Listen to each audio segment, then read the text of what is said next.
25শে বৈশাখ আমাদের সবার প্রিয় কবিগুরু রবীন্দ্রনাথ ঠাকুরের জন্মদিন।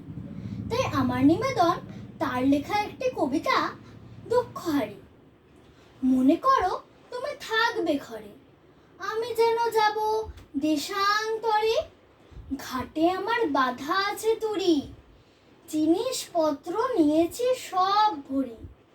একবার দেখ তো মনে করি, কি এনে মা দেব তোমার তরে। চাস কি মা তুই এত এত সোনা, সোনার দেশে করব আনাগোনা।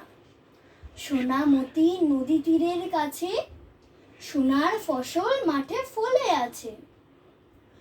সোনার চাপা ফোটে সেথায় গাছে, না কুড়িয়ে আমি তো ফিরবো না।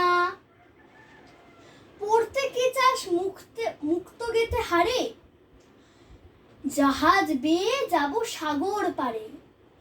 সেখানে মা সকাল বেলা হলে, ফুলের পরে মুক্তগুলি দোলে।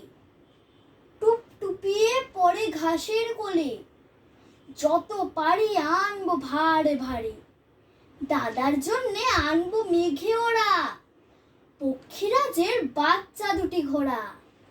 বাবার জন্যে আনবো আমি তুলি, কনক লতার চারা অনেকগুলি।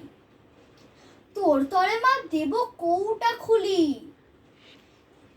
7 রাজার ধন মানে একটি জোড়া।